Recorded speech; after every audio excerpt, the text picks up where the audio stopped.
Bonjour à toutes et tous.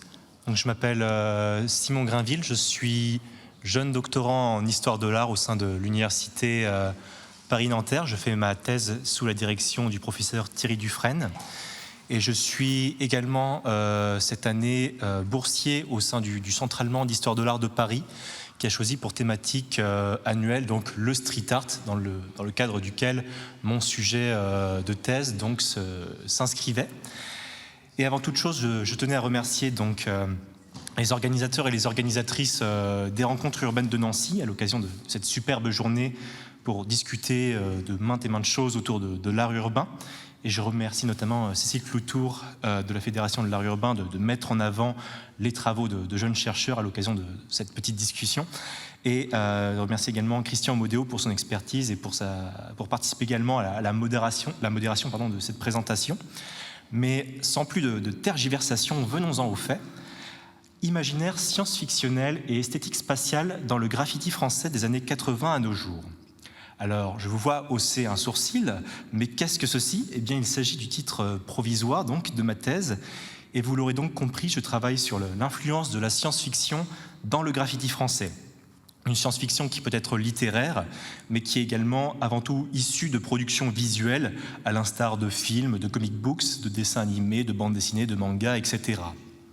Alors, j'ai l'impression qu'il y a un petit Larsen, non, c'est bon pour vous okay. Alors, pourquoi m'être intéressé à ce sujet ? Par goût personnel, bien sûr, mais aussi en raison d'une historiographie que j'ai trouvée lacunaire. En effet, j'ai constaté que la plupart des publications universitaires concernant l'art urbain s'articulent beaucoup autour de notions politiques, anthropologiques, institutionnelles ou géographiques. Non pas que ce soit un mal en soi, bien au contraire, mais en tant que jeune historien de l'art, je m'interrogeais sur la question des œuvres en tant qu'image, en tant qu'élément de culture visuelle, et je souhaitais donc privilégier une analyse iconographique et iconologique que j'estime être encore sous-représentée. C'était déjà la méthode que j'avais privilégiée lors de la rédaction de mon mémoire, pendant mon master, où j'avais étudié donc, l'utilisation, la réinterprétation plutôt, de l'art du 19e siècle dans le street art, à grand renfort de citations de Delacroix, Géricault, Ingres, et beaucoup de choses qui forcément créent des sympathies entre les musées des beaux-arts et la scène urbaine. Et donc il m'a semblé pertinent de continuer dans cette approche, mais je souhaitais rediriger mon étude vers une autre scène et un autre univers. Et en effet, bien que l'art urbain et le graffiti writing partagent un certain nombre de porosités, ils s'inscrivent quand même dans des historiographies qui sont différentes, et je souhaitais approfondir mes connaissances de cette autre histoire avec ses autres spécificités. Et donc, concernant les ouvrages à avoir pris un peu à bras le corps la question des imaginaires visuels populaires dans le graffiti, j'ai constaté qu'en dehors d'articles assez ponctuels, il y avait deux ouvrages qui se démarquaient. Donc, celui-ci à gauche que vous voyez de Todd James et David Villerant, qui aborde la question des personnages cartoonesques à grand renfort d'archives et d'entretien. Et également cet autre ouvrage Graph Wars, Graffiti Inspired by the Star Wars Universe, qui est plus un livre d'images qui répertorie énormément de graffitis qui ont pour base iconographique des personnages et des éléments issus de la franchise de George Lucas. Or, si le premier livre offre une analyse développée avec une vraie réflexion sur la création, je pense que le son a explosé, la création et le développement de motifs iconographiques, le second ouvrage possède finalement assez peu de texte et ne permet pas une réelle remise en contexte historique et iconographique. D'ailleurs, je tenais aussi à mentionner le fait que le premier ouvrage, malgré sa richesse et ses qualités, reste le travail de deux artistes, donc, issus de la scène graffiti américaine, et il en résulte un certain nombre de partis pris et une méthodologie qui n'est pas forcément celle du champ universitaire. Non pas que les historiens de l'art aient davantage raison que les artistes, mais il s'agit d'un regard différent qui est souvent important d'associer par souci de complémentarité. En ce sens, mes recherches ont pour but de défricher ce champ d'études. Et on pourrait me demander alors pourquoi avoir choisi d'étudier le graffiti writing plutôt que le street art, qui est réputé pour avoir une composante figurative plus marquée que le graffiti writing qui se base avant tout sur la lettre et sa graphie. Ce à quoi je vous répondrai par la citation suivante de Lokis, qui illustrait la première slide. Difficile de raconter l'histoire du writing sans associer à la recherche calligraphique les nombreux développements tout aussi progressifs dans le domaine de la figuration. Si c'est un art profondément ancré dans le formalisme de la lettre, le personnage comme le paysage sont des objets tout aussi importants de son vocabulaire. Et en effet, on ne peut comprendre et pleinement apprécier le développement du graffiti sans prendre en compte les personnages logotypés de Stay High ou les compositions plus denses de Sin et Lee, inspirées par les comic books et les cartoons aux États-Unis. De la même manière que le travail de Maud Thu s'apprécie essentiellement à l'aune de ses personnages, beaucoup plus que de ses lettrages. Or, il est important de constater qu'une forme de confluence entre les deux univers se sont développées concomitamment au tournant des années 80. D'un côté, donc, le graffiti, qui connaît ses grandes heures aux États-Unis avec un nombre d'acteurs encore aujourd'hui célébrés, et l'explosion du mouvement ici à travers toute l'Europe. Et de l'autre côté, nous retrouvons donc un paysage culturel où la science-fiction fait son grand retour. En effet, donc après une période de creux, après l'âge d'or des magazines pulp et des films d'exploitation des années 50-60, avec beaucoup de films de série B et de série Z, le cinéma de science-fiction fait son grand retour, avec beaucoup d'œuvres, beaucoup de films qui sont encore considérés comme majeurs dans cette tendance. Alors bien sûr, il y a la première trilogie Star Wars, entre 77 et 83, Alien, Mad Max, Blade Runner, Tron, Dune, Terminator ou encore Robocop. Donc ça fait quand même beaucoup d'œuvres et beaucoup de références. Et dans le même temps, on retrouve également une redynamisation du monde de la bande dessinée science-fictionnelle, avec l'incontournable magazine Metal Hurlant que vous retrouvez donc en bas à gauche avec un exemplaire hors série sur Lovecraft avec en illustration donc une œuvre de Giger. Donc Metal Hurlant, fondé par les Humanoïdes Associés en 1975, et qui vont mettre en avant un certain nombre de dessinateurs assez prégnants avec des styles graphiques très marqués. Moebius, Philippe Drouillet, Enki Bilal, Jean-Claude Mézières ou Giger, comme je le mentionnais, qui d'ailleurs, c'est intéressant de le mentionner, ont aussi un certain nombre de porosité avec le monde du cinéma, puisque nombre de ces auteurs vont travailler dans les studios américains sur les storyboards, sur les décors, sur les costumes et les créatures. Donc on voit justement le fameux Giger en train de travailler sur le design du xénomorphe d'Alien. Et donc ça va engendrer cette confluence entre ces deux univers, toute une génération de graffeurs qui sont largement influencés par la science-fiction. Alors déjà aux États-Unis, il y avait des artistes comme Futura ou Rammellzee qui ne cachaient pas leur fascination pour ces univers futuristiques. Et vous pouvez voir ici donc deux dessins issus des carnets de Cool Core et de Dandy White. Donc le premier, donc à gauche, qui fait partie de la Martin Wong Collection au Muséum de New York, et celui de droite qui est présent dans les collections du château de Forbin à Marseille. Donc on voit donc dans le premier cas une science-fiction qui est un petit peu dont les références ne sont pas explicites. On voit un univers spatial avec un personnage en tenue de cosmonaute, armé d'un pistolet laser avec une navette qui décolle au fond, mais on ne voit pas forcément de l'œuvre d'où est tiré cet élément, au contraire de ce croquis de Dandy White, qui représente donc deux types de walkers impériaux de Star Wars, donc les fameux walkers TBTT et TSTT qu'on retrouve sur la planète Hoth et la lune de la planète d'Andorre, dans les épisodes 5 et 6 de Star Wars. Et en Europe, le phénomène est également présent, et on peut le constater dès la publication de Spriggan Art, où on voit différents personnages de cyborgs et de robots qui apparaissent de façon récurrente. Donc là, je vous ai mis un exemple américain, toujours de Vulcain, mais également celui de Goldie, ou ce robot également à côté du Criminal Art de Bando, au terrain vague de La Chapelle. Et donc pour le moment, je m'applique à établir un catalogue d'œuvres qui ne peut malheureusement pas être exhaustif, parce que c'est quand même une masse d'images et d'œuvres de graffiti qui est purement énorme. Mais j'essaie néanmoins de classifier les différents modes de citation. Ainsi, donc, pour ce mur réalisé par le collectif True School les collectifs, les crews True School et Mac, donc à Bagnolet en 99, Donc, ce qui est intéressant, c'est de savoir que Der et Lazo, qui sont à l'origine de ce projet de mur et du motif, ont voulu se réapproprier l'imaginaire visuel du film de Luc Besson, le cinquième élément.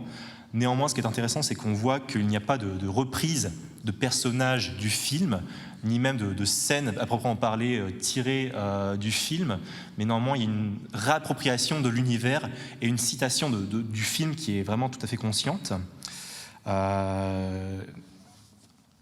Dans un autre registre, je vous ai mis également ce mur de Babs, donc, qui pourra en parler peut-être au moment des questions, qui fait donc allusion qui fait en fait une constatation que les nouvelles générations passent énormément de temps au travers des interfaces numériques, de leur téléphone. On voit également ce motif du casque de réalité virtuelle, en sachant que l'année qui précédait la fresque, il y avait eu donc sorti au cinéma le film Ready Player One de Spielberg, qui s'articule vraiment autour de tout cet univers de la réalité virtuelle et des jeux vidéo, les références justement très pop des années 80. Et néanmoins, en termes de composition d'images, à titre personnel, je ne pouvais pas ne pas voir la référence à Johnny Mnemonic, donc film de Robert Longo. Besson, pardon, il y a une coquille, il n'y a pas Besson, c'est juste Robert Longo, qui est adapté de la nouvelle Cyberpunk de William Gibson. Et de fait, pour en avoir discuté justement avec Babs à l'occasion d'un entretien, c'est une œuvre qui a marqué aussi son adolescence. C'est un film qui a marqué son adolescence. Et donc, ce qui est intéressant de voir, c'est qu'il y a également des citations qui sont indirectes, qui ne sont pas, stricto sensu revendiquées, mais qui irriguent néanmoins l'imaginaire des artistes de manière plus ou moins consciente. Et un autre exemple que j'avais trouvé intéressant, c'est de voir comment un motif comme celui du vaisseau spatial pouvait s'articuler autour d'une réflexion stylistique sur l'évolution du lettrage. Alors c'est une réflexion qui avait déjà été initiée aux États-Unis avec justement Rammellzee, que je citais un peu plus tôt, avec sa théorie du Gothic Futurism et des Letters Racers, qui sont en fait ces lettres qui soudain se parent d'éléments machiniques, d'armes diverses, d'ailerons, de lances, de canons laser, pour s'attaquer aux autres lettrages, aux autres graffitis, et effectuer une sorte de guerre spatiale graphique du lettrage. Et donc, dans cette lignée, il y a bien sûr en France Loki, Seski, qui ont été très marqués par cette esthétique justement un peu wild style, un peu futuriste, où finalement on arrive à des objets visuels qui sont entre le lettrage et entre l'objet plus une sorte de vaisseau un peu violent, avec tous ces pics qu'on voit un peu partout. Juste en dessous, je vous ai mis un mur de Loud, ou même on pourrait parler aussi de Pro 176, qui sont partis du graffiti et qui de plus en plus au fur et à mesure de leur pratique se sont affranchis du lettrage pour créer des structures, des vaisseaux spatiaux qui vraiment, on n'arrive plus du tout à percevoir les lettres au sein de ces images, bien que ce soit la matrice originelle. Et dans un exemple un peu plus récent que j'avais trouvé assez pertinent, j'avais vu cette vidéo-projection de Lake et So What, donc itération aux grandes halles de la Villette, où en fait donc, il y avait plusieurs séries de vidéos, une qui se passait dans une sorte de ville futuriste, un peu à la Blade Runner, on voyait différents éléments évoluer, et une autre séquence que je vous ai mis ici, où on voit en fait c'est un lettrage qui est évolutif, qui déploie ses ailes, qui déploie ses lettres, si je devrais plutôt dire ça, et qui soudain va passer en bon hyperespace. Donc là, on est vraiment dans ce que je mentionnais, avec cette idée du lettrage qui soudainement se voit transformé en vaisseau spatial. Mais outre les murs et les dessins des graffeurs, j'ai également constaté que la science-fiction servait de matrice intellectuelle et narrative pour d'autres projets, notamment des projets d'exposition et d'édition. Donc à gauche, je vous ai mis une affiche, enfin une image qui avait été présentée par les artistes du crew PAL, qu'on mentionnait également tout à l'heure, Peace and Love, Moza et Scub, où en fait le concept de l'exposition, en fait les œuvres, les dessins servaient bien plus de support d'image pour pouvoir créer une narration fictionnelle, une histoire autour d'une machine à rêver, d'une sorte de cristal d'outre-espace qui permettait de voyager justement dans la psyché. Et ce qui est intéressant, c'est de voir que finalement, ce n'est pas tant l'univers de fiction qui vient enrichir l'œuvre que l'œuvre qui vient donner vie à un espace de fiction. Et je vous ai mis également un autre exemple à droite dans le cadre des publications, notamment dans les fanzines. Alors, je n'ai pas mis énormément d'exemples, mais j'ai constaté qu'il y avait énormément de fanzines de graffiti français, européens et autres, même l'International Graffiti Times de Phase 2. On retrouvait plein de petits éléments, de petites photographies, de petits cut-up en fait, d'images issues de la pop culture associée à la science-fiction qui venaient en fait enrichir tout un univers. Alors beaucoup de petits robots, de petites figurines de robots issus des univers des animés japonais, des séries de Super Sentai, notamment très populaires aux États-Unis au travers d'une large diaspora asiatique sur la côte ouest des États-Unis. Et en France, on retrouvait aussi beaucoup l'influence du manga et des animés de par des échanges culturels assez marqué entre la France et le Japon, avec une politique de diffusion des dessins animés japonais très précoce, d'ailleurs un peu plus qu'aux États-Unis, avec notamment les studios AB Productions, avec le Club Dorothée, etc., Dragon Ball, Goldorak, Cobra, Capitaine Flamme et compagnie. Et donc là, je vous ai mis donc un exemple du fanzine de Funko, du collectif Ultra Boys, qui est un crew de writers qui s'intéresse beaucoup aux univers de science-fiction au travers de lettrages qui tendent vers l'abstraction. Et donc on voit que les graffitis des graphes de Funko sont mis en regard avec donc un extraterrestre, Ziggy Stardust, donc personnage de science-fiction imaginé par David Bowie, sur un fond de fiches typologiques recensant toute une variété d'ovnis dans une esthétique très rétro, très rétro-futuriste, très années 50-60, donc UFO donc pour ovnis. Et en conclusion donc, de cette présentation, qui témoigne encore de mes balbutiements en tant que chercheur, je me laisse l'opportunité d'explorer d'autres angles d'approche de ce sujet.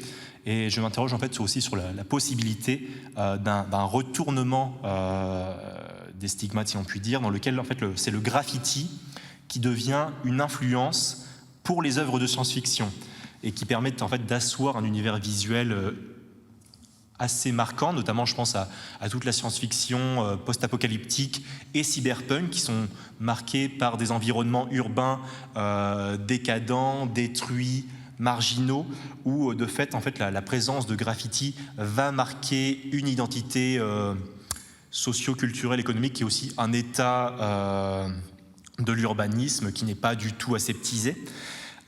Et également l'idée que le graffiti puisse servir d'élément narratif au sein d'un film ou même au sein d'un jeu vidéo en tant qu'élément qui permette de développer une histoire qui vienne servir le propos d'œuvres de science-fiction. Et même d'ailleurs il y a plusieurs exemples qui préexistent. Je pense notamment à tous ces pochoirs qui montrent un petit peu la voix au personnage incarné par Bruce Willis dans L'Armée des 12 singes. Également un film un peu moins connu, celui d'Alexandre Aja, Furia, qui est un film dystopique adapté d'une nouvelle de Julio Cortázar, Graffiti, qui met en scène des personnages qui font du graffiti dans une société autoritaire pour créer une sorte de dialogue et où ils vont être confrontés à une répression un petit peu aveugle et un peu totalitaire à la manière d'un univers à la George Orwell. Donc je vous remercie pour votre attention et je vais laisser la parole à mes camarades.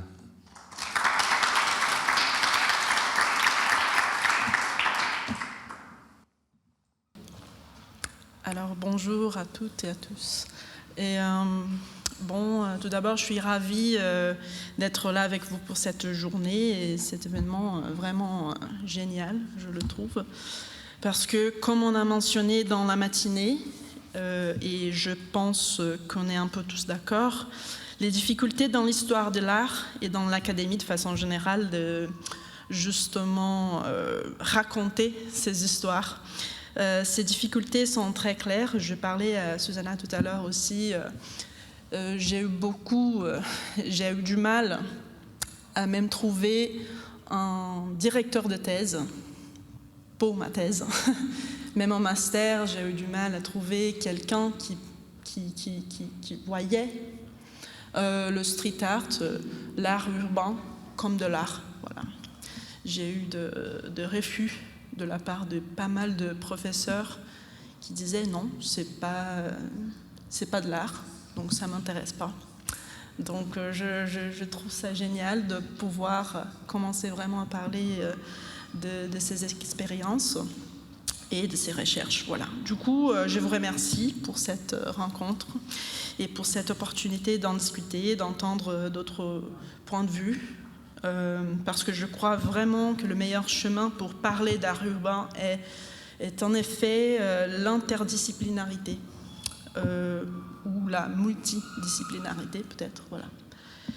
Donc je vous parle de recherche en art urbain aussi, mais je pense que c'est important de parler tout d'abord de mon cas particulier en tant que chercheuse brésilienne, née et grandie au Brésil, mais quand même une femme blanche de classe moyenne qui parle de pratiques urbaines dans une ville qui extrapole vraiment les notions d'urbain, São Paulo. Voilà. Dans un pays qui s'est développé autour des énormes inégalités, d'un racisme institutionnel bien clair. Et j'insiste sur ces remarques surtout parce que c'est une partie importante dans la méthodologie que j'ai choisie, c'est pour ça. Donc c'était la proposition de cette partie de la journée. Donc j'ai choisi une méthodologie pour mes recherches parce que je ne suis pas une artiste, ni graphiste, ni philosophe non plus. Donc je ne me sens pas assez capable de discuter les techniques en profondeur, les esthétiques, etc. Bref, je dis tout ça pour justifier, pour vous donner un peu des contextes sur quelques raisons d'une recherche plus centrée autour des études culturelles, des conditions matérielles, des aspects sociaux et politiques de ces mouvements au Brésil. Et j'essaie du coup de construire un storytelling que malgré les généralisations autour des pratiques que je dois le faire à cause du temps de la présentation, va susciter, j'espère, des interrogations, va vous provoquer un peu. Alors on y va.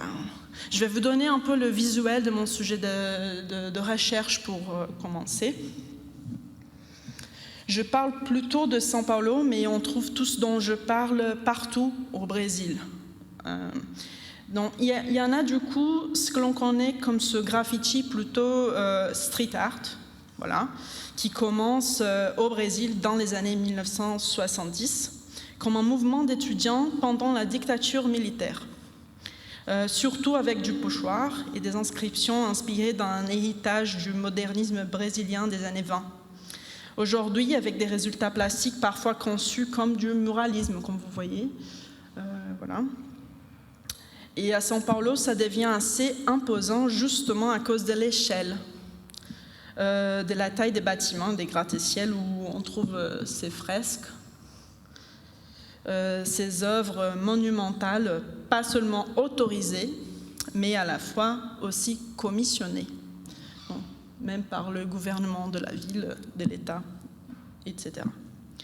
Donc ils font référence à quelques éléments de la culture et de la politique brésilienne, enfin de l'imaginaire brésilien en général, et faites par des artistes issus des écoles d'art ou des formations plus traditionnelles, si vous voulez, et qui sont parfois des vraies célébrités. Ici, on a même une rue entière dédiée à ces pratiques, Beco do Batman, dans le quartier de Vila Madalena, à São Paulo. Et ça, c'est l'une des plus importantes avenues de São Paulo. Nous avons aussi les tags, plus tournés vers l'école américaine du writing, avec un peu de dessin, beaucoup de couleurs, etc. Voilà. Et après, nous avons le Pichot, aussi appelé Pichasson, avec une explosion des inscriptions plus marquée à partir de la fin des années 80. Plus tôt dans la journée, on parlait de terminologie. Et pour comprendre le Pichot, il faut comprendre aussi que ces acteurs nient entièrement les appellations, nomenclatures et terminologie du graffiti. Donc parfois, ils n'acceptent même pas d'être appelés artistes. Donc je m'utilise des mots en portugais pour en parler. Picho, pichação, pichadores, ceux qui font de la pichação. Mais en tout cas, vous allez bien sûr remarquer des similarités globales, on dirait, aux techniques et aux mouvements hyper complexes et mélangés qu'on a vus notamment pendant les présentations de la matinée. Donc bien sûr, les résultats plastiques du Pichot sont intéressants. Cette verticalisation qui nous rappelle à une sortie de l'ombre, de l'invisibilité, cette typographie d'alphabet inventée, voilà, qui ne sont pas que le tag. Il y a des messages entiers, des longs manifestes en pichação, avec un côté des protestations très prononcées. Et à titre d'information, pas mal de pichadores ne savent pas lire en portugais. Ils savent lire en langue de pichação seulement. Les astuces, alors, la performance et le geste dans ce mouvement, comme on a vu aussi dans la matinée, sont bien particuliers et dangereux aussi. Donc voilà, ici quelques exemples, comme ils font. Parfois ils sont en groupe, justement parce que c'est dangereux, c'est dans la nuit, parce que c'est pas légal, c'est criminalisé, toujours au Brésil. Mais en fait, toutes ces informations nous permettent alors de parler de ce que pour mon champ de recherche est le plus intéressant, spécialement au Brésil, l'origine sociale du Pichot, de la pichação. Donc, il vient de périphéries et des favelas, très différentes de l'origine sociale du street art brésilien. Du coup, je veux vous montrer aussi le traitement, voilà, un petit peu plus de la performance des pichadores, mais aussi le traitement que le pichadores subissent une fois que c'est une pratique toujours criminalisée, et seulement le Pichot, ça doit être clair. Au Brésil, on appelle graffiti tout ce qui est dessin autorisé, voilà, tout ce qui utilise de la couleur, parfois aussi, et Pichot ou pichação, tout ce qu'on trouve moche ou sale, ou bon, pas à la hauteur d'un mouvement artistique. Donc la police vise les pichadores, ils disent ben, tu veux faire de la pichação, voici de la bombe, donc sur leur visage parfois. La police le font même avaler de l'encre, donc c'est pas une relation, c'est pas cool la police avec les pichadores. J'insiste, pas avec les graffeurs, les pichadores, d'accord. À l'exception, il y a ceux qui commencent à se déclarer comme des artistes du Pichot, comme nous avons Cryptadjan, qui est devenu lui aussi une sorte de célébrité, après avoir ses créations découvertes par des commissaires d'exposition européens. Enfin, alors la police ne le touche pas. Et donc la presse aussi, quand on parle de méthodologie, la presse est une partie, un élément important d'analyse dans ces genres de recherche, la réception du public et aussi l'institutionnalisation de ces mouvements. Voilà, il y a une œuvre d'art de Cryptadjan au Strat Musée. Et après, comme on voit une appropriation quasi naturelle et attendue, je pense, commune à d'autres mouvements, à l'origine aussi subversifs, cette appropriation de l'esthétique du Pichot, incorporée alors dans l'esthétique de l'art urbain, commercial, voilà, si on peut le dire, en tant que produit, mais ces créations ne sont pas faites par des pichadores, ni même par des graffeurs, si vous voulez la différence, et que vous serez d'accord avec moi, je pense, ne sont pas de l'art urbain.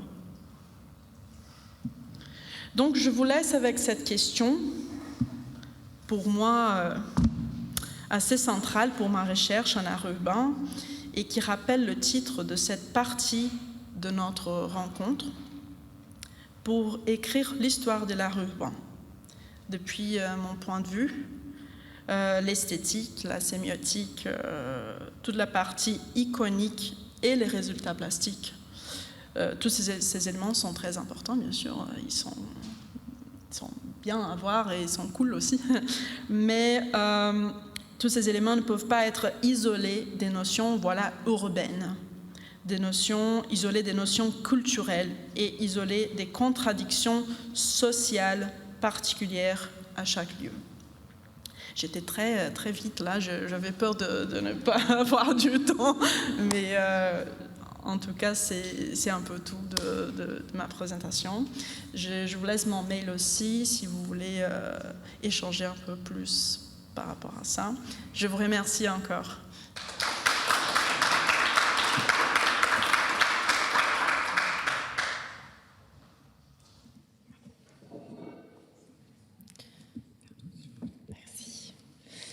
Bon, je vais faire très bref sur les remerciements parce que je crois que mes deux prédécesseurs ont bien souligné donc,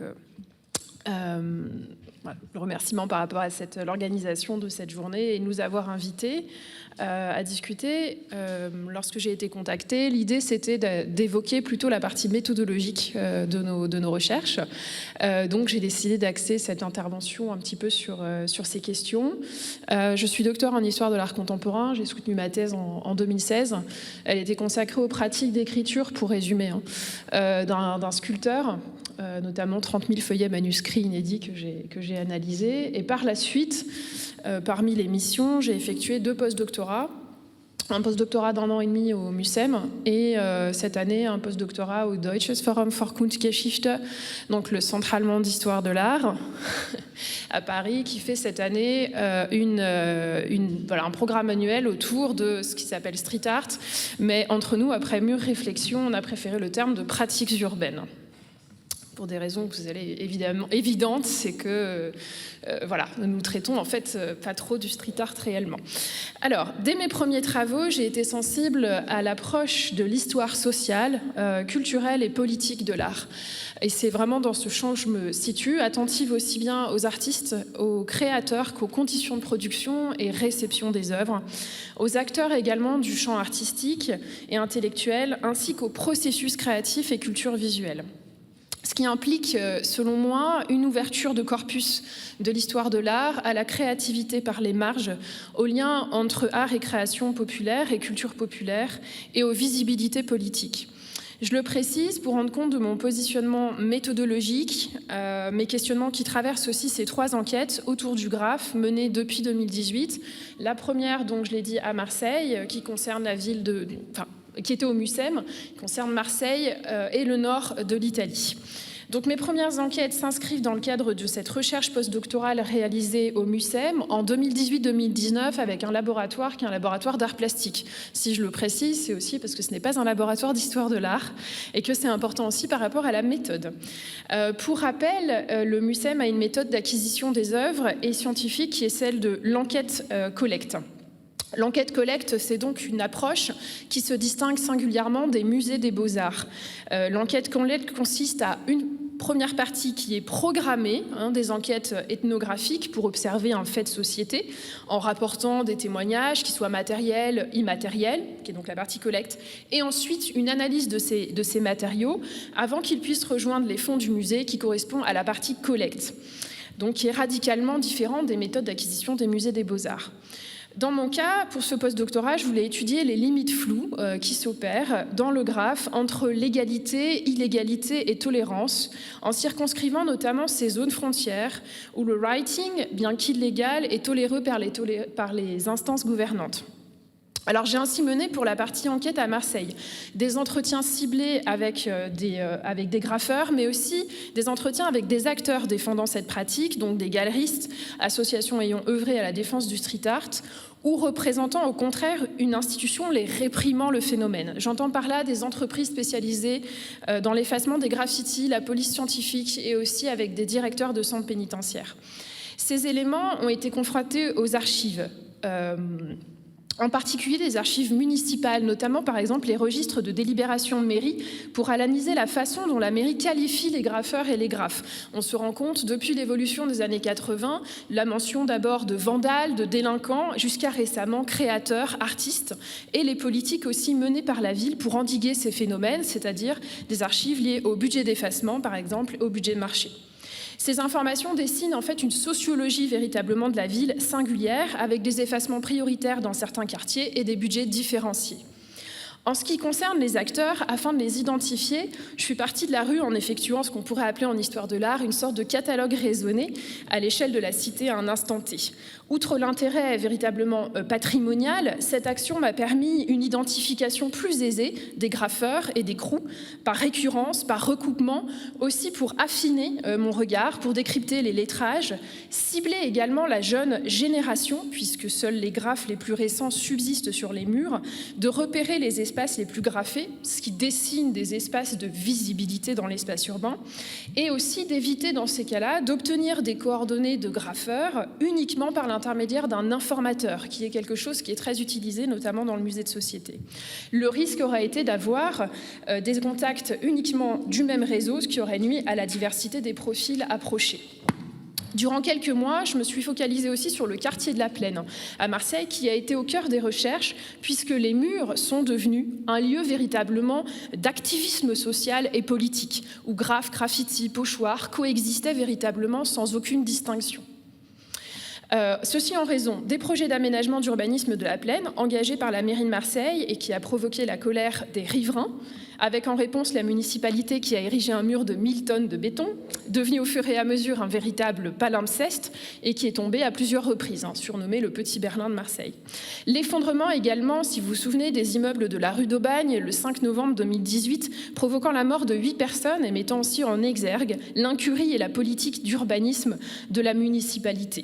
Vous voyez un petit peu partout les inscriptions Gaudin dégage. Décès également de Zineb Redouane le 2 décembre 2018 à la suite du lancement d'une grenade lacrymogène par les forces de l'ordre en marge d'une manifestation du collectif du 5 novembre. Et donc vous avez la présence très forte d'éléments qui sont liés à Zineb Redouane et en même temps ce collectif de graffeurs qui a fait en hommage justement à ce qui s'était passé des peintures, des fresques aussi sur les rideaux. Alors, comme toute enquête, elle a nécessairement ses limites temporelles, un échantillage aussi de graffeurs assez restreint. En partant aussi de la rue, et bien évidemment, j'ai mis de côté les graffeurs qui étaient gagnés par ce qu'on appelle l'extase du railway, pour reprendre les termes de Norman Mailer, et difficultés aussi rencontrées en raison de la méfiance de la part des graffeurs du côté des méthodologies d'entretien. La collecte a permis toutefois de compléter la collection du musée avec plusieurs œuvres, comme cette poubelle miniature qui affiche clairement son affiche à la ville. Tout à l'heure, il y avait justement on parlait des questions des poubelles. Ici, vous avez Poubelle la vie, en référence à Plus belle la vie, les gilets jaunes, I love Noailles, le panier, Marseille, etc. Donc ça, c'était pour la partie... J'ai trois enquêtes et 10 minutes. Donc c'est une enquête 180 secondes. Vous savez, c'est comme la thèse en 180 secondes. Aussi, quelques éléments des œuvres que j'ai pu acquérir, notamment du côté d'Achat aussi, qui est un des graffeurs marseillais que j'officie beaucoup, dans le panier. Elle s'est poursuivie, cette enquête, par une enquête donc en Italie, qui poursuit celle de Christian Amodeo, qui avait été menée au MUSEM brillamment. La méthodologie était différente de celle que j'ai pu mener pour le terrain marseillais. Ici, comme pour nombre d'enquêtes menées à l'étranger, sauf celle de Christian, parce qu'il connaissait bien le terrain, mais la plupart du temps, le MUSEM fait travailler pour l'étranger avec un informateur qui donc décide des graffeurs à rencontrer en fonction de son réseau. In fine, donc, nous avons pu interviewer 13 Légende, alors le mot me pose problème, on pourra peut-être en discuter, c'est le terme employé par les graffeurs eux-mêmes, mais légende me rappelle aussi la construction de la modernité en histoire de l'art, avec ses génies, etc., ce qui a relativisé évidemment, du graphe italien de la plus ancienne à la plus jeune génération, donc de 1993 jusqu'aux années post-2000 sur 9 jours. Cette série d'entretiens a permis d'interroger la diffusion des styles en Italie, mettant en exergue notamment la prédominance des styles old school états-uniens wild style, le positionnement des acteurs aussi qui m'intéressait au sein de l'historiographie du graphe, les réseaux notamment de sociabilité formés par ces graffeurs, je vous fais passer des images des graffeurs que j'ai eu en entretien, la diffusion également des formes des modèles à l'heure où Internet n'existait pas encore. Ce qui a confirmé notamment l'importance des fanzines, on le sait, de certains ouvrages qu'on connaît, Spreckenhardt, Subway Hearts, Paris Tonka, les films Wild Style, B-Street. La dimension également primordiale de la mobilité, des transferts, très importante, soulignée par les graffeurs, des idées et des formes, notamment par Interrail, et aussi de manière plus personnelle par des échanges de photographies par la poste avec d'autres graffeurs à l'international, et souligner aussi l'importance des bases militaires, celles de l'OTAN par exemple du Palladium, pour bénéficier aussi des canaux de diffusion du graphe. A souligner également l'importance dans leurs entretiens de la question matérielle et technique, qui est selon moi jamais assez investiguée dans nos enquêtes en histoire de l'art, qui mettent en exergue la difficulté pour trouver des bombes, l'ingéniosité dont les graffeurs ont dû faire preuve pour s'en procurer, ou les composer soi-même, du Plicolor, Tolkien, qui fonctionnait mal. Les questions également économiques qui étaient essentielles, le problème du coût. Sparvar, par exemple, pour les bombes arrivent d'Allemagne, assez tardivement, mais ce sont des peintures luxueuses, les encres pélicans, les marqueurs pour les tags et les marabouts. Du point de vue également de l'encadrement politique des graffitis, l'Italie a mis en place un pouvoir coercitif à partir de 90-95, avec la création des milices anti-graffiti, police ferroviaire d'État, alors qui viennent difficilement à bout de leurs enquêtes parce que les méthodes n'aboutissent pas, face à la ruse des graffeurs qui changent pour certains de blase à chaque style d'écriture, c'est le cas par exemple pour Neuro, d'autres en fonction du support, c'est le cas par exemple pour Cento qui fait des différences entre le mur, le train ou les villes. La répression, en revanche, qui était extrêmement importante dans les dépôts de trains. Certains graffeurs se sont fait tirer dessus, beaucoup, en y réchappant de justesse. Panda m'a raconté qu'il s'est fait tirer dessus quand même 20 fois. L'évolution aussi vis-à-vis du marché de l'art et de l'histoire du graphe était intéressante dans les entretiens. Du côté de la jeune génération, là vous avez ici justement Zoo 24, on constate une diversification des thèmes avec un apport de l'univers du jeu vidéo, par exemple, du dessin animé, une intégration aussi importante des réseaux sociaux dans la pratique, importance également du travail sur toile, ça c'est la jeune génération, là, et une transition marquée vers les mondes de l'art aussi et de la mode en parallèle.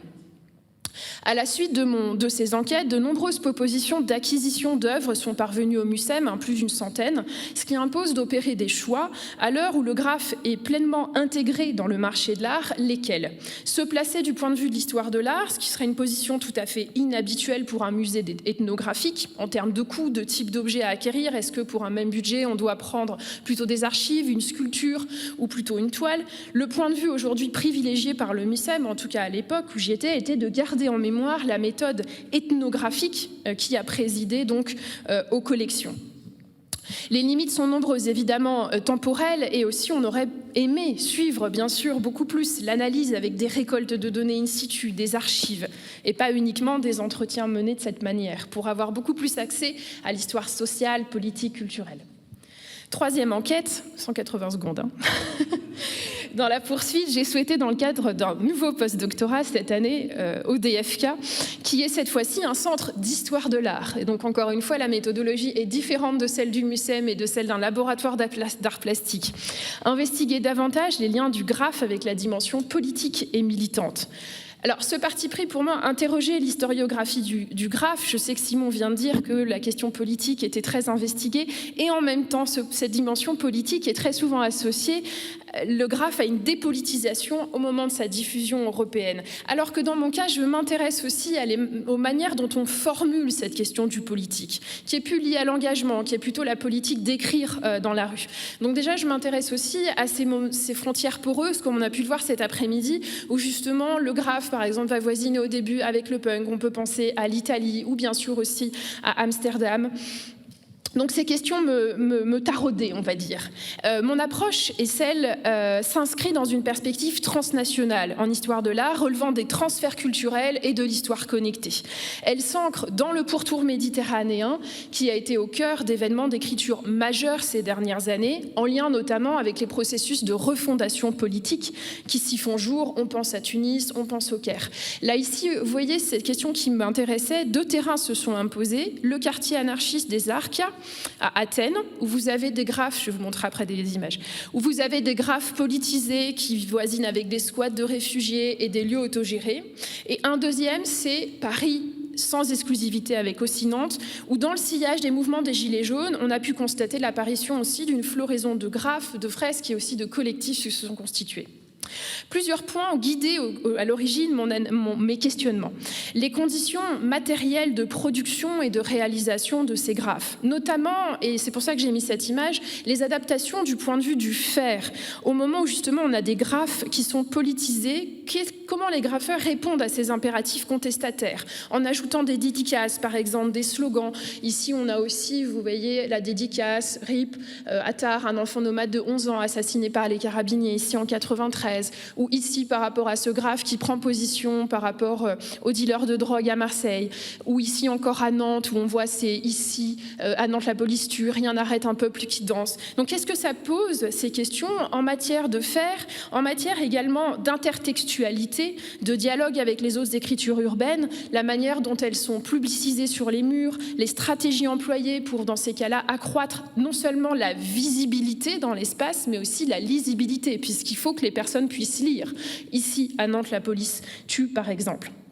La question également des écros scripturaux, d'un site d'écriture à l'autre, du scène artistique à l'autre. Je songe par exemple, là, vous voyez, ici on est dans une rue des Arca où vous avez comment on appelle ça, les petites plaques, pardon, c'est marqué, de Berkin Elvan et Alexis Grigopoulos qui sont décédés des violences policières, l'un en Turquie, l'autre en Grèce. Vous voyez, on est en Grèce. Ici, il y a cette référence à Alexis Grigopoulos qu'on retrouve un petit peu partout, que je retrouve aussi, bien sûr, en Égypte, que je retrouve aussi en Italie, et de nouveau, vous avez le pochoir ici qui reprend Berkin Elvan, qui est pourtant issu donc Turquie, qui est kurde à l'origine, qu'on retrouve aussi à Ezarkia. Ces questions, ces circulations de forme m'intéressaient parce qu'elles questionnent les circulations, des représentations, des transferts culturels. Ici, vous avez aussi la référence à une personne qui est décédée, enfin qui a pris 6 balles, oui, qui est décédée plutôt du côté plutôt du côté d'Israël.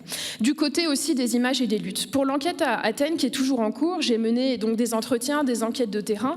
Il en ressort pour le quartier des Arca une pratique très démocratique, selon les termes utilisés par les graffeurs, une différenciation nette de style, de pratique, de présence d'écrous en fonction des quartiers, par exemple au centre-ville où le street art est très présent, et du côté, en revanche, du quartier anarchiste des Arca, où vous voyez beaucoup de références à l'intérieur des graphes aussi, avec des dédicaces anti-nazis et Arca, ACAB, AEK, anti-nazi. On voit que c'est quelque chose qui est très présent à l'intérieur des graphes. Je vous mets les éléments. Donc il y a très peu aussi d'effaçage. Les réseaux luttes dessinent des nouvelles subjectivités politiques, des contre-pouvoirs en quelque sorte, qui sont également connectés au militantisme, par exemple No Border ou anarchistes libertaires. En regard aussi à Paris, what fuck de police, toujours ce quartier des Arca, Autonome, Antifa, Smash, G20, vous voyez les références sont vraiment très présentes aussi à la commune par exemple de Paris.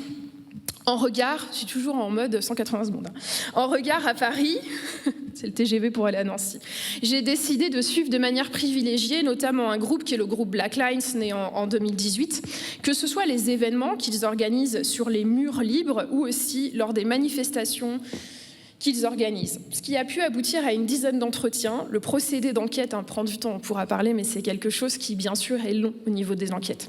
Je m'intéresse à leur réseau de sociabilité. Certains se sont connus des lycées, à leur itinéraire militant, aux affinités littéraires, philosophiques qu'ils partagent, les ouvrages qu'ils lisent, par exemple, qu'ils échangent. Leur positionnement aussi vis-à-vis du mouvement graphe. Certains ont été membres notamment du groupe WE, expérience qui a structuré le groupe, mais qui a aussi contribué et c'est intéressant, à une réflexion critique sur les modalités d'action de l'histoire du graphe, le fonctionnement aussi de cette pratique, le fonctionnement au sein des crews, notamment les questions de genre, le défi aussi posé par rapport à l'écologie, au système capitaliste. Ils sont en général d'ailleurs beaucoup investis dans des créations de structures associatives, autogérées en ce moment aujourd'hui. Leur mode d'organisation, qui est un mode d'organisation très horizontal, renouvelle pour moi autant qu'il questionne, je pense, les régimes et registres de représentation politique aujourd'hui, dessinant ce que Graeber appelle une démocratie par les marges. Les discussions permanentes constituent pour les membres autant d'expériences plébéiennes. Ce qui n'est pas sans entraîner aussi des stratégies de négociation au sein du collectif, que les longues, notamment, discussions autour de leur appellation dans l'espace médiatique viennent encore souligner. Collectif, mouvement, groupe, ou par exemple, lors du choix des thèmes, l'événement autour du mur d'expression de la Palestine revient régulièrement dans les entretiens.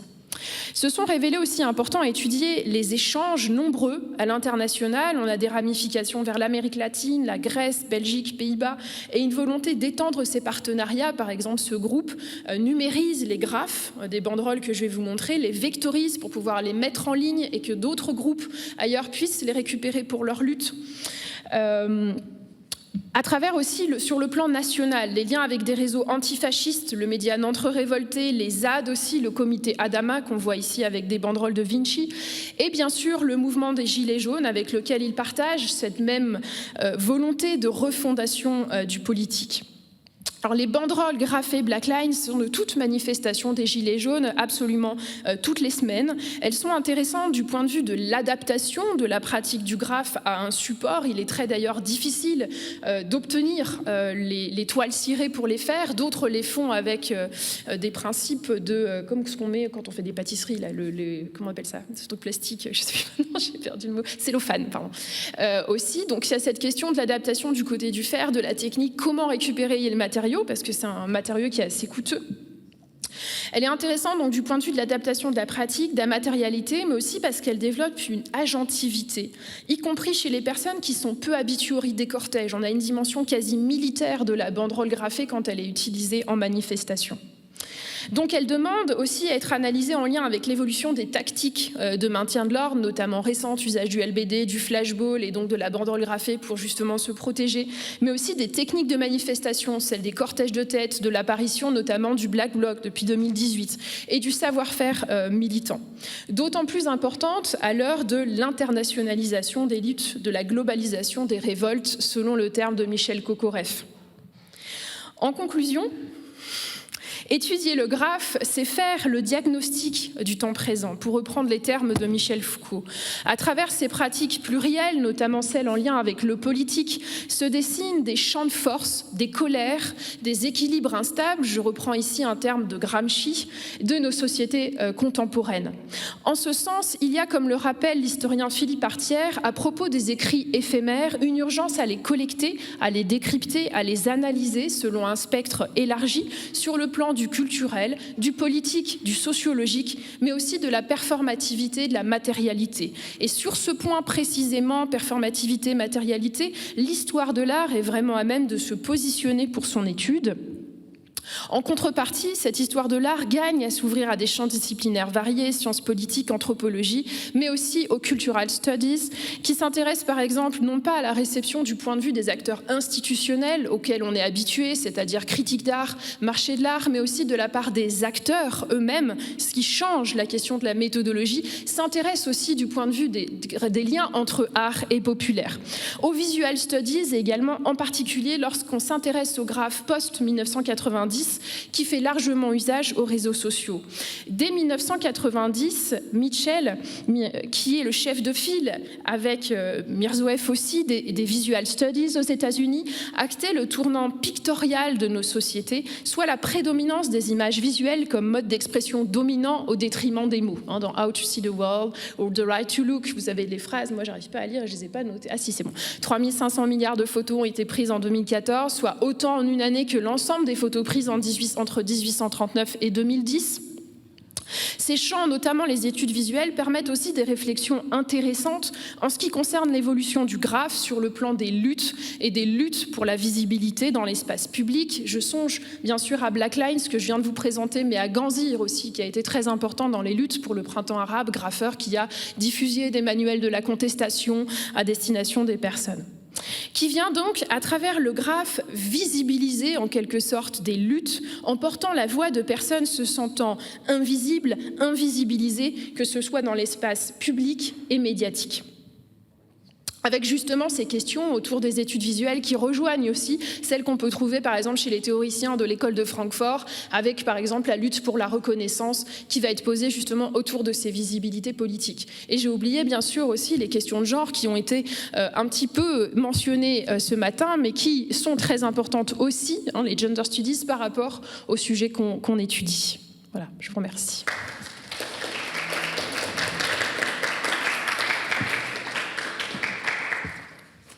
Je sais pas s'il marche, oui. Merci beaucoup pour ces présentations. Bah oui, je sais que c'était un peu court pour dire beaucoup de choses, mais bravo, vous avez relevé le défi et puis vos sujets sont super différents et ça a permis aussi un peu de voir ce qu'il en était pour des histoires de l'art urbain, une histoire de l'art urbain. Est-ce qu'il y a des questions dans la salle? Susanna, peut-être? Une à vous trois. Est-ce que pour être chercheur en art urbain, il faut être schizophrène?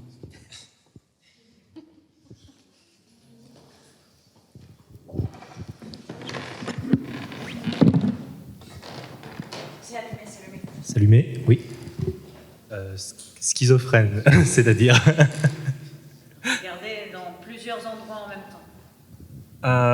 c'est pour ça, je pense qu'on essaie quand même malgré tout de se focaliser sur un élément spécifique, parce que on l'a vu tout au fil de la journée, c'est un élément, c'est une structure, une tendance tellement large, tellement éclectique qu'on ne peut pas en faire le tout. Enfin, il faudrait plus d'une vie pour appréhender les différents phénomènes de l'art urbain. Donc, schizophrène, je sais pas, curieux, ouais, ça c'est sûr.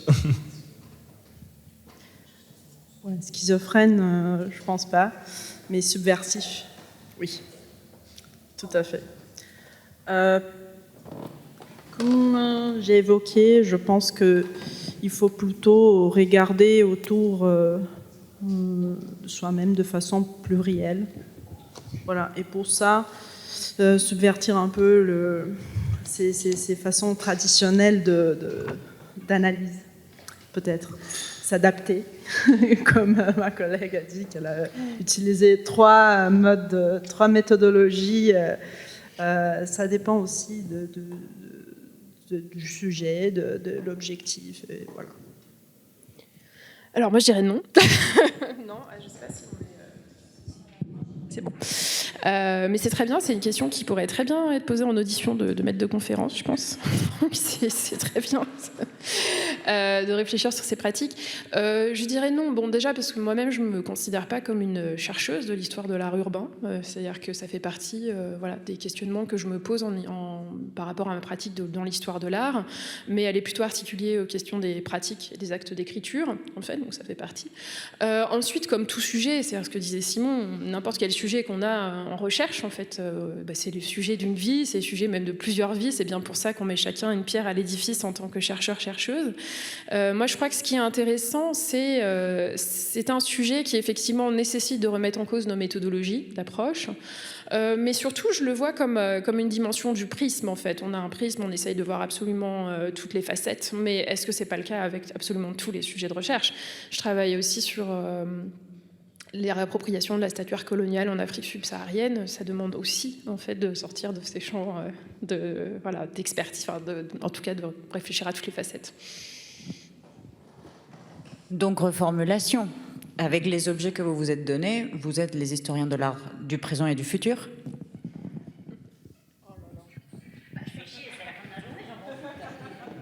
Du futur, oui, tout à fait. Pour Simon, c'est facile. Non, mais effectivement, c'est des questions qui sont intéressantes, parce que c'est des pratiques qui sont y ait une actualité. C'est des pratiques qui, comme l'ont montré Camilla et Sabrina, sont aussi bien souvent engagées politiquement.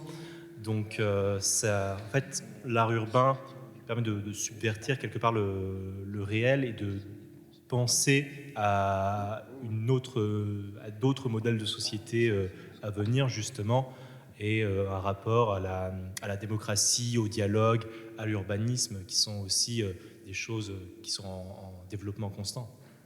On va pas poser des questions.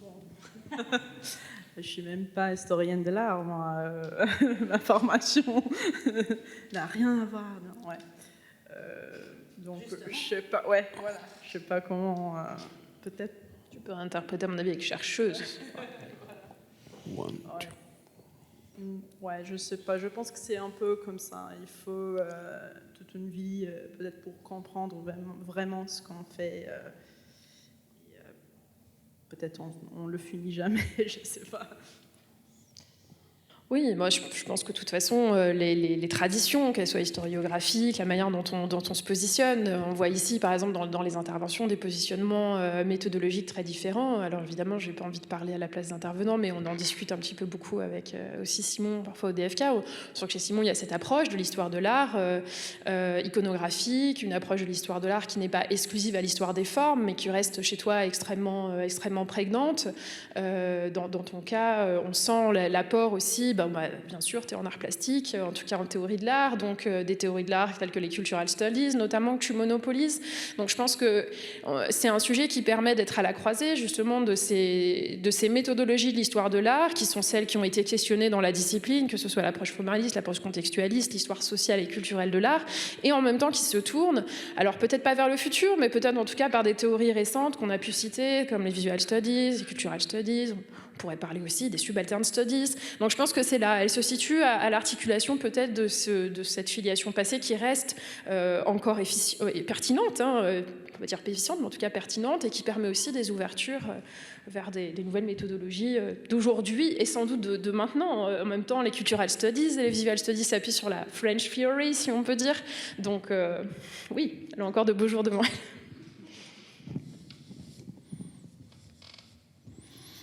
Bonjour, moi c'était une question plutôt pour Camilla. C'est une question, une remarque informative, c'est-à-dire que je voulais savoir ce qu'elle pensait, si elle connaissait le travail de l'artiste, paoliste Massive Mia, qui pour moi est un peu l'expression d'une certaine maturité de la scène Pichassan. Et qui est quelqu'un qui est issu des mondes des Pichadores, qui lui-même a pratiqué un graffiti des noms et qui aujourd'hui a une démarche d'artiste beaucoup plus consciente, qui va toujours utiliser la graphie Pichassan, mais sur des questions...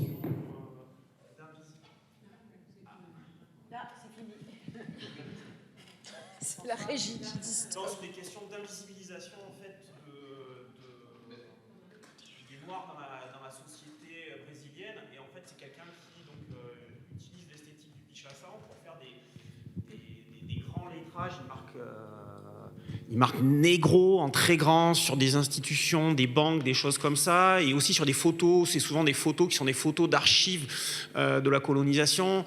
Et donc moi ça m'intéresse parce que c'est quelqu'un qui vient de ce monde-là, mais qui a fait le deuil d'un graffiti des noms et qui a une démarche hyper consciente et qui pour moi est l'image d'une maturité de cette scène, qui n'est pas dans une demande de reconnaissance classique du milieu du graffiti envers l'institution, où les gens veulent absolument vendre ce qui a été les pratiques de leur adolescence à un niveau institutionnel, ou vendre des toiles, ou que sais-je, etc., pour s'en sortir socialement. C'est assez différent, et c'est pour ça que ça m'intéresse.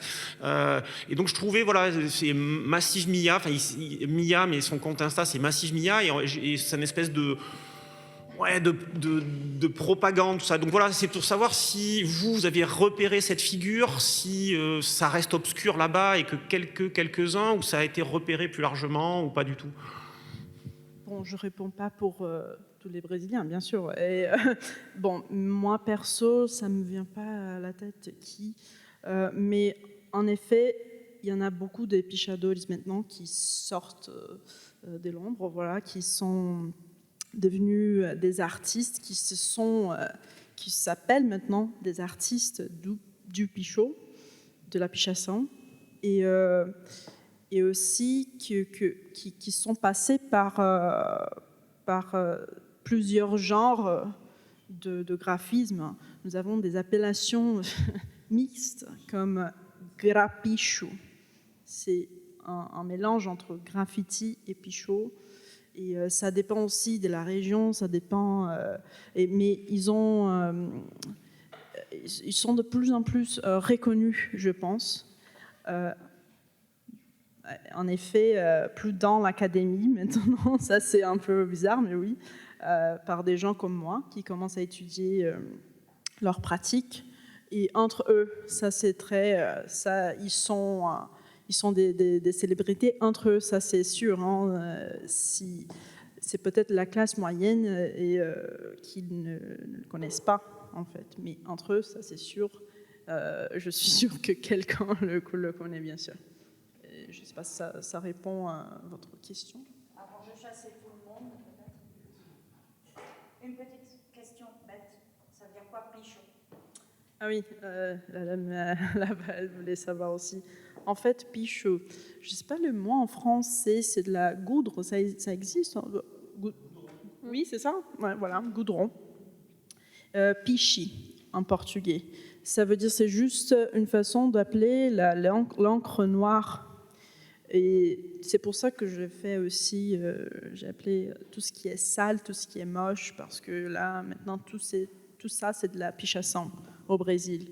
Et quand on utilise de la couleur, par exemple, ça devient un grapicho, un mélange entre les deux. Et donc, nous avons le verbe pichar, c'est de faire de la pichação. Picho, c'est le produit, mais c'est aussi une façon plus courte d'appeler pichação, voilà.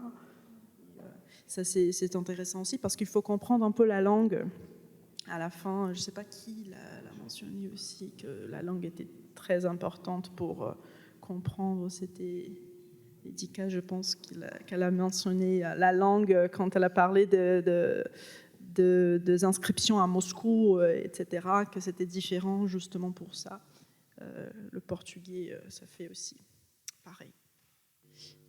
Merci pour ces échanges. Je pense qu'on va devoir conclure un peu cette journée, parce qu'on a un peu débordé déjà sur le temps et le mur de Nancy est verni ce soir, donc on pourra y aller par la suite. Merci beaucoup en tout cas à vous, puis merci à tous les intervenants et intervenantes d'aujourd'hui. Il y a eu beaucoup de choses qui ont été dites, toujours un petit peu frustrant de finir une journée comme ça, et en même temps ça donne envie aussi de poursuivre les recherches. C'était un peu l'objectif de cette journée, de donner des pistes.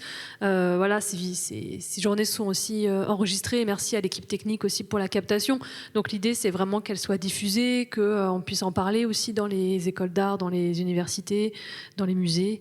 Donc merci aussi à l'équipe de Nancy de nous avoir accueillis, et on se retrouve la semaine prochaine, samedi prochain, pour une deuxième journée de rencontre qui est organisée avec Julie Valin, qui est sociologue, qui a travaillé sur les graffitis avec tout un ensemble d'intervenants qui vont parler de la fabrique de la ville. Donc rendez-vous samedi prochain, et rendez-vous tout de suite au mur Nancy.